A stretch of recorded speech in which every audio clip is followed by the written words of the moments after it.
Oi gente, eu estou indo no médico e eu queria fazer um vídeo com vocês aqui enquanto eu dirijo, contando sobre a minha experiência do segundo puerpério. Bom, basicamente, todo mundo sempre fala que é muito mais tranquilo, mas, gente, eu não achei. Por que eu falo isso? No meu primeiro filho, eu tive um puerpério muito tranquilo. Eu fiquei num estado que eu considero, assim, um estado de graça mesmo. Enquanto no segundo eu tive depressão pós-parto. Então, só aí, né, contextualiza tudo. E aí, basicamente, o que aconteceu foi o seguinte. No primeiro puerpério, eu tive ajuda nos dois, tá? Da mesma enfermeira. Ela, inclusive, é ótima, chama Lúcia. E ela foi, assim, ótima comigo. Mas, o que aconteceu? No primeiro puerpério, eu tive a Bel, eu consegui amamentar, eu não tive nenhuma fissura no peito, nada disso. Chegou no segundo, os gêmeos nasceram prematuros e... eles nasceram prematuros e o João nasceu com um torcicolo que impedia ele de amamentar. E eu acho que isso, olhando assim pra trás, eu acho que esse foi o grande motivador da minha depressão pós-parto. Que foi o seguinte... Bom, basicamente, o João não amamentava no peito. Exclusivo, ele nunca amamentou. Tipo assim, ele nunca não completou uma mamada. E eu nem sei se é porque eu não tinha muito leite, porque muitas vezes eu tirava pra ele leite. Então eu acho que eu até tinha leite, mas eu não acho que ele conseguia sugar, ou ele tinha preguiça de sugar, porque desde o início ele teve que tomar fórmula, né? Ele foi pro CTI quando ele nasceu, aquela coisa. Ficou lá um dia, mas assim, o processo dele foi diferente. E eu, Clara, me culpava muito por não estar dando a mesma oportunidade para o João e para a Bia, principalmente entre os dois. Eu era uma mãe que não conhecia muito os dois, então pra mim a Bia era infinitamente mais fácil,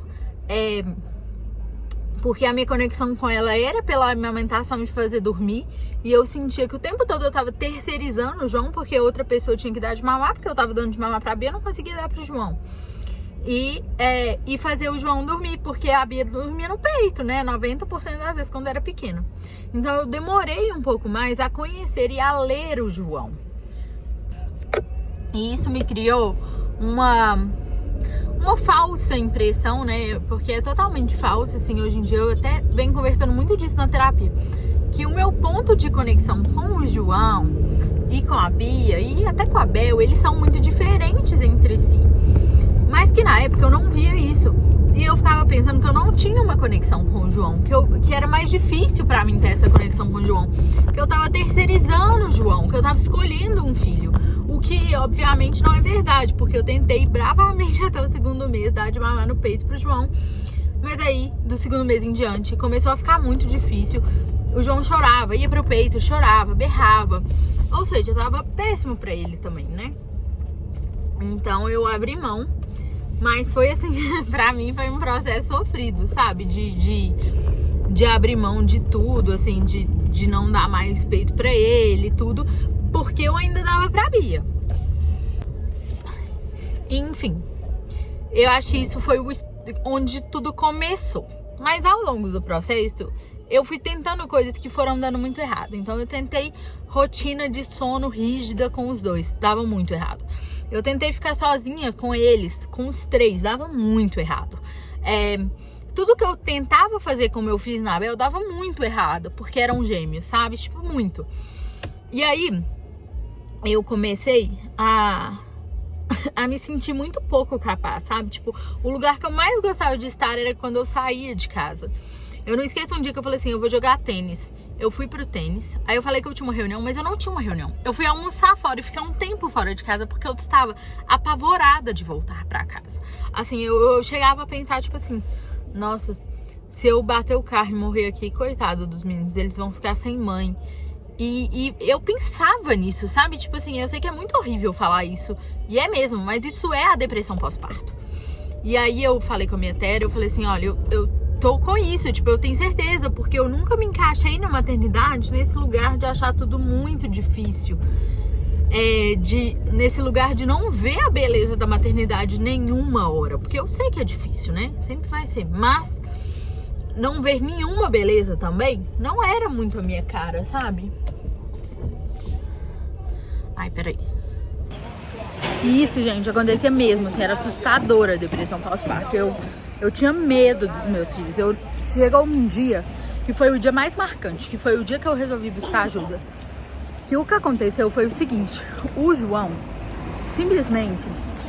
Não foi o João, foi a Bia. A Bia tava chorando do meu lado. Só que parecia que ela tava numa tela, eu não conseguia pegar ela. Eu não conseguia encostar na Bia. Eu comecei a chorar, a Bia chorando do meu lado. Eu não conseguia dar colo pra Beatriz. Tipo, eu não conseguia. Eu não conseguia ter um ímpeto de pegar ela. E eu falei, eu não sou essa mãe.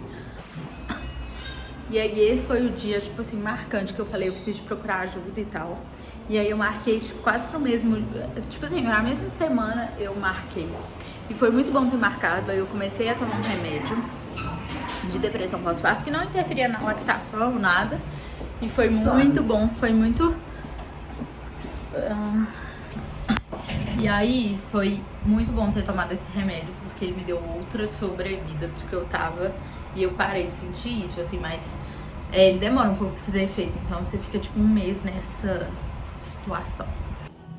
Enfim, e aí, em paralelo a isso, eu acho que também teve o fato de que eu demorei a voltar a trabalhar. Eu demorei 4 meses pra voltar a trabalhar de fato ativa, assim, a ter alguma atividade mental pra além da maternidade. E isso eu acho que me fez mal pelo meu jeito. E não porque isso faz mal, mas pra mim fez mal.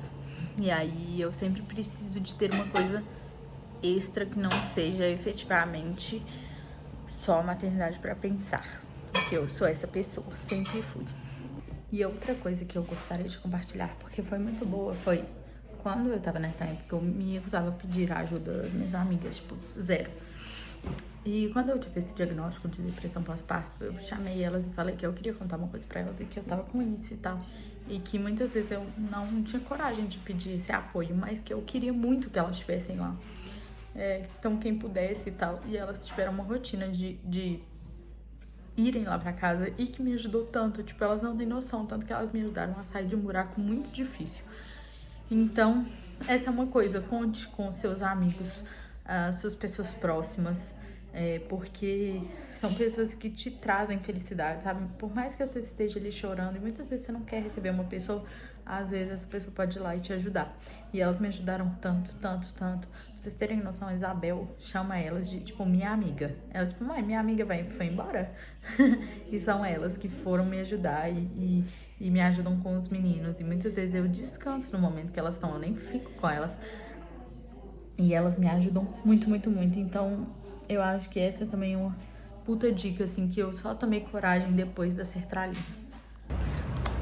Bom, eu espero que esse relato tenha ajudado vocês de alguma forma, porque acho que quando a gente fala ali de uma segunda gravidez, muitas vezes a gente tem a ilusão de que vai ser muito mais fácil.